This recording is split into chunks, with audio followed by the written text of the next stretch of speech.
नमस्कार दोस्तों, स्वागत है आप सभी का सीपी स्मार्ट क्लासेस में। एक ऐसा ऑनलाइन प्लेटफॉर्म जिसमें आप अपने सपनों को साकार कर सकते हैं। मैं भीम शंकर आप सबके लिए लेकर आया हूं टीजीटी इंग्लिश की पहली क्लास। और अगर आप टीजीटी इंग्लिश के अलावा जूनियर वैकेंसी की तैयारी करते हैं, अगर आप एलटीजीआईसी की तैयारी करते हैं, अगर आप यूपी टीजीटी पीजीटी की तैयारी करते हैं तो आप हमसे ऑनलाइन जुड़ सकते हैं। हमारे यहाँ सभी सब्जेक्ट के लिए कोर्स अवेलेबल है, ऑनलाइन और ऑफलाइन भी। आपको करना क्या है, एक नंबर आपको यहाँ पे दिख रहा होगा बोर्ड में 8299226960।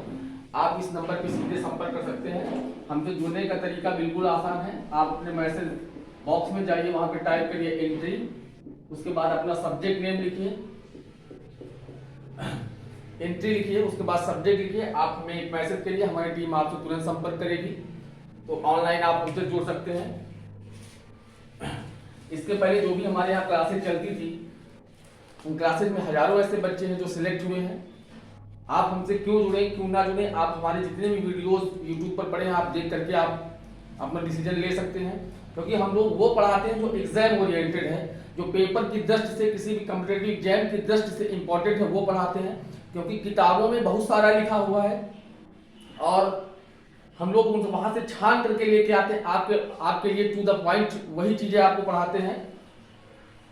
तो हमारे पास विषय विशेषज्ञों की एक बेहतरीन टीम है, जिनका सिलेक्शन ऐसे टीचर्स जो कहीं ना कहीं सेलेक्ट हैं, वो आपको गाइड करेंगे, आपको मटेरियल प्रोवाइड करवाएंगे, ऑनलाइन टेस्ट करवाएंगे। तो आप हमसे जुड़ने के लिए एक बार फिर से मैं आपको नंबर बता दूं 8299226960। CP smart classes online YouTube channel, online platform पे उपलब्ध है, आप हमसे संपर्क कर सकते हैं। तो दोस्तों, ये हमारी टीजीटी इंग्लिश की पहली क्लास है। जैसा कि आप सब जानते हैं, टीजीटी में सबसे जो इंपॉर्टेंट और सबसे डिफिकल्ट सब्जेक्ट माना जाता है, that is literary terms. That is literary terms. Literary terms English literature का किसी भी वैकेंसी के लिए सबसे इंपॉर्टेंट टॉपिक है। हर एग्जाम में, कोई भी टीचर्स की वैकेंसी हो, हर एग्जाम में 5 to 10 क्वेश्चन आते हैं। और मेरे ख्याल से, जहां तक मैंने अनुभव हुआ है, हर बार इसका पैटर्न बदल जाता है, क्वेश्चन पूछने का तरीका बदल जाता है। और ज्यादातर स्टूडेंट्स, आप, हम या जितने भी हमारे भाई हैं बहन हैं, वो सारे लोग इन क्वेश्चंस को अटेम्प्ट करने में कहीं ना कहीं कंफ्यूज रहते हैं। तो हम कोशिश करेंगे कि आपको सिंपल से सिंपल लैंग्वेज में समझाया जाए। मेरी क्लास को करने से पहले आप सबसे एक रिक्वेस्ट है कि आप टाइम पे स्क्रीनशॉट लेते रहें, नोट करते रहें। साथ ही साथ अगर आपको इंग्लिश केवल पढ़नी और लिखनी आती है तो बहुत अच्छी बात है। आपको स्पोकन इंग्लिश नहीं आती, मुझे नो प्रॉब्लम। आपको ट्रांसलेशन नहीं आता, नो प्रॉब्लम। आप केवल और केवल देखते रहिए और समझते रहिए कि क्या पढ़ाया जा रहा है। जितना कहा जाए आप उतना करते रहिए। वादा करता हूं कि आपकी सफलता आपके पास होगी। तो हम शुरू करते हैं अपना पहला टॉपिक, लिटरेरी टर्म। तो सबसे पहला क्वेश्चन हमारे दिमाग में ये आता है कि लिटरेरी टर्म होते क्या है। लिटरेरी टर्म किसी भी लेखक, आप सब जानते हैं कि कोई भी लेखक जब किसी रचना को लिखता है, या इंग्लिश में बोले, जब भी कोई लेखक, जब भी कोई राइटर किसी राइटिंग को लिखता है, वो राइटिंग को दो तरीके से लिखता है। या तो वो राइटर प्रोज में लिखेगा या फिर वर्स में लिखेगा। कोई भी लेखक जब किसी रचना को लिखता है तो वो दो तरीके से लिखेगा, या तो वो प्रोज में लिखेगा या फिर वर्स में लिखेगा। प्रोज जिसको आप हिंदी में कहते हो गद्य, और वर्स जिसको आप हिंदी में कहते हो पद्य। यानी कोई भी पोइट या राइटर जब किसी रचना को, अपनी किसी राइटिंग को लिखता है, तो या तो प्रोज में लिखेगा या फिर वर्स में लिखेगा। तो प्रोज और वर्स में लिखने के लिए वह किसी न किसी शैली का यूज करेगा, किसी न किसी शैली का यूज करेगा, किसी न किसी कथानक का, विषय वस्तु का यूज करेगा। और उसी कथानक, उसी विषय वस्तु, उसी शैली को हम कहते हैं लिटरेरी टर्म्स। यानी वो करता क्या है, अपनी किसी रचना को, प्रोज या वर्स को और अट्रैक्टिव बनाने के लिए जिस शैली का यूज करता है, उसे हम कहते हैं लिटरेरी टर्म्स। हम ये कह सकते हैं लिटरेरी टर्म क्या है, it is a kind of art through which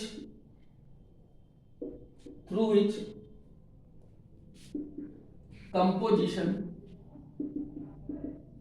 is made more effective. तो आप देख सकते हैं कि लिटरेरी टर्म्स क्या है। लिटरेरी टर्म्स आज तक किसी एग्जाम में नहीं आया कि क्या होते हैं। आपको लिटरेरी टर्म के जो टाइप्स होते हैं, कितने प्रकार के होते हैं, और उनकी क्या क्या कैरेक्टरिस्टिक्स होती हैं, वो हर एग्जाम में 5 to 10 क्वेश्चन आते हैं। तो लिटरेरी टर्म क्या है? It is a kind of art through which composition is made more effective. जब कोई लेखक किसी रचना को लिखता है तो उस रचना को और अधिक आकर्षक बनाने के लिए जिस शैली का यूज करता है, जिस आर्ट का यूज करता है, जिस स्टाइल का यूज करता है, that is called literary terms. तो आपको समझ में आ गया होगा कि लिटरेरी टर्म्स क्या है? किसी भी लेखक का वह आभूषण, किसी भी लेखक का वह औजार जिससे वह अपनी रचना को और अधिक अट्रैक्टिव बनाता है, उसे हम कहते हैं लिटरेरी टर्म्स। अब लिटरेरी टर्म्स बहुत सारे लिटरेरी टर्म है जिनकी विशेष कैरेक्टरिस्टिक होती है। आप बुक्स में देखेंगे तो आपको लंबी चौड़ी विषय वस्तु मिलेगी। तो हम आपको सबसे पहले आज रूबरू कराते हैं जो फर्स्ट लिटरेरी टर्म जो हम आपको शुरू करने जा रहे हैं, एलिजी। That is elegy. एक एलिजी के अंदर क्या क्या कैरेक्टरिस्टिक होती है, कैसे क्वेश्चन हमारे एग्जाम में आते हैं, सारी की सारी चीजें आपको मिलेंगी। पहला जो क्वेश्चन एलिजी से रिलेटेड एग्जाम में आता है वो ये आता है कि एलिजी किस भाषा का शब्द है। पहला जो क्वेश्चन आता है वो आता है कि एलिजी किस भाषा का शब्द है। तो आपका आंसर होना चाहिए कि एलिजी एक ग्रीक भाषा का शब्द है। एलिजी किस भाषा का शब्द है? Elegy is a Greek language. Elegy is a word that has been taken from Greek language. Elegy एक ऐसा शब्द जो ग्रीक भाषा से लिया गया है। तो पहला पॉइंट ये पता चला। दूसरा पॉइंट, ये क्वेश्चन पूछा जाता है, कई बार एग्जाम में आ चुका है कि एलिजी ग्रीक भाषा के किस शब्द से लिया गया है। एलिजी ग्रीक भाषा के किस शब्द से लिया गया है? तो आपका जो आंसर होगा दैट शुड बी एलिगोस। एलिगोस एक वर्ड है ग्रीक भाषा का, उसी से हमारा ये शब्द बना है एलिजी। तो दो तरह से क्वेश्चन पूछा जाता है कि एलिजी का रूट वर्ड क्या है, यानी मूल शब्द क्या है, या वह मूल शब्द जिससे एलिजी बनी है, एलिजी शब्द आया है, उसको क्या कहेंगे? तो एलिगोस कहेंगे। किस भाषा का शब्द है एलिजी? ग्रीक भाषा का शब्द है। ग्रीक भाषा के किस शब्द से बना है? तो एलिगोस शब्द से बना है। अगला जो क्वेश्चन होता है कि मीनिंग ऑफ एलिजी, एलिजी का मतलब क्या है? तो याद रखना, elegy is a funeral song. Elegy is a funeral song. दो कैरेक्टरिस्टिक हमने आपको बताई। पहला, एलिजी ग्रीक भाषा का शब्द है। दूसरा, ग्रीक भाषा के एलिगोस शब्द से लिया गया है। तो क्वेश्चन ऐसे पूछा जाता है कि एलिजी किस भाषा का शब्द है? ग्रीक भाषा का। ग्रीक भाषा के किस वर्ड से लिया गया? एलिगोस से लिया गया है। या एलिजी का रूट वर्ड क्या है, मूल शब्द क्या है जिससे बना? तो एलिगोस है। एलिगोस या एलिजी दोनों का एक ही मतलब होता है, अ फ्यूनरल सॉन्ग। इन हिंदी जिसको हम कह सकते हैं शोक गीत। हिंदी में इसको हम बोल सकते हैं शोक गीत। एलिजी एक शोक गीत है। जब किसी पोएट के नियर एंड डियर यानी खासम खास की डेथ हो जाती है तो पोएट अपना दुख व्यक्त करने के लिए जिस सॉन्ग को लिखता है, जिस गीत को लिखता है, जिस कविता को लिखता है, उसे हम कहते हैं एलिजी। उसे हम क्या कहते हैं? एलिजी कहते हैं। कि जब किसी पोएट के किसी खासम खास किसी प्रिय की मृत्यु हो जाती है तो अपने दुख को व्यक्त करने के लिए जो गीत लिखता है, क्योंकि गीत तो कई तरह के लिखे जा सकते हैं, रोमांटिक हो गया, हास्यास्पद हो गया और शोक गीत हो गया। तो जाहिर सी बात है कि अगर किसी के दुख को व्यक्त करने के लिए लिखा गया है तो वो शोक गीत होगा। जो थर्ड इसकी कैरेक्टरिस्टिक है वो ये पूछा जाता है कि किसकी डेथ पे लिखी जाती है एलिजी। तो याद रखना, तीन ऑप्शन आपको याद होने चाहिए। रिलेटिव होगा, या फिर फ्रेंड्स की डेथ पे, या फिर बिलोव्ड की डेथ पे लिखा जाता है। एलिजी कब लिखी जाती है? जब पोएट का कोई रिलेटिव को दुख हो, पोएट के किसी रिलेटिव की डेथ हो जाए, फ्रेंड की डेथ हो जाए, या फिर बिलोव्ड यानी प्रेमी या प्रेमिका की डेथ हो जाए, तो उस समय हम अपने दुख को व्यक्त करने के लिए जो गीत लिखा जाता है दैट इज कॉल्ड एलिजी।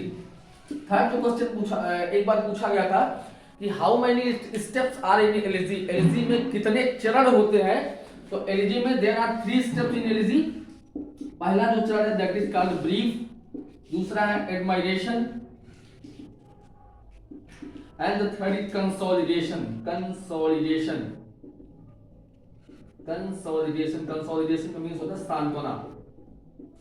तो ये क्वेश्चन पूछा जा चुका है कि एलिजी में कितने चरण होते हैं। तो आप बेहतर तरीके से समझ सकते हैं कि एलिजी में 3 चरण होते हैं, first, second and the third. क्या होता है, कैसे एलिजी में 3 चरण आते हैं? जब पोएम की शुरुआत होती है, किसी एलिजी की शुरुआत होती है, तो सबसे पहले जिसके बारे में लिखा गया उसका ब्रीफ इंट्रोडक्शन होता है, थोड़ा सा दुख व्यक्त किया जाता है उसकी मृत्यु पे। दूसरा, उसके एडमायरेशन यानी उसकी प्रशंसा की जाती है, उसकी उपलब्धियों को गिना जाता है।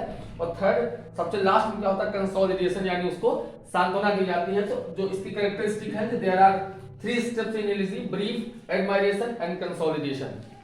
तो ये कैरेक्टरिस्टिक हमको एलिजी के बारे में पता चली। मोस्ट इंपॉर्टेंट जो कैरेक्टरिस्टिक्स है अभी इसकी, दैट इज कि एलजी किस मैनर में लिखी जाती है, यानी एलजी जब लिखी जाती है वो किस मैनर में लिखी जाती है, तो आप इसको नोट डाउन कर सकते हैं। एलजी हमेशा सब्जेक्टिव मैनर में लिखी होती है, यानी एलजी किस मैनर में होती है, सब्जेक्टिव मैनर में होती है। आपको क्वेश्चन पूछा जाएगा कि which of the following is written in subjective manner, तो आपको पता होगा एलजी एक सब्जेक्टिव मैनर में लिखी जाती है। कैसे? एक होता है ऑब्जेक्टिव मैनर, एक होता है सब्जेक्टिव मैनर। ऑब्जेक्टिव मैनर क्या होता है? ऑब्जेक्टिव की हिंदी आ गया तो वस्तुनिष्ठ, यानी कोई ऐसा विचार जिसपे सभी कोई ऐसा मुद्दा, कोई ऐसा क्वेश्चन जिसपे सभी लोगों के विचार, सभी लोगों के आंसर एक हो, सेम हो, that is called objective manner. और सब्जेक्टिव मैनर क्या है? इसमें सबके विचार अलग अलग हो। तो जाहिर सी बात है दुख व्यक्त करने का हर पोएट का, हर राइटर का, सबका अलग अलग अपना विचार है, अलग अलग तरीके से व्यक्त कर सकते हैं। यानी तो हम कह सकते हैं कि एलजी किस मैनर में लिखी जाती है? सब्जेक्टिव मैनर में। नेक्स्ट क्वेश्चन बनता है इसका नेचर कैसा होता है, एलजी का नेचर कैसा होता है? तो याद रखना है एलजी हमेशा सीरियस नेचर में लिखी जाती है। एलजी हमेशा कैसी लिखी जाती है? सीरियस नेचर में लिखी जाती है। और द मोस्ट इंपॉर्टेंट क्वेश्चन जो इससे बनता है, दो वर्ड याद रखना आप सब, लैमेंटेशन, लैमेंटेशन एंड मेलांकोलिक।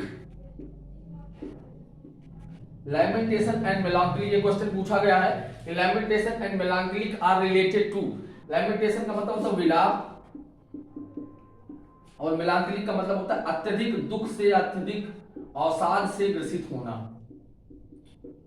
ये क्वेश्चन पूछा गया था कि लैमेंटेशन and melancholic are related to, तो आपको कायदे से ये पता होना चाहिए जब एलजी का मतलब होता है शोक गीत, दुख में लिखा गया, दुख को व्यक्त करने के लिखा गया, तो विलाप और अत्यधिक अवसाद किस गीत में होगा? तो एलजी में होगा। तो lamentation and melancholic are related to LG.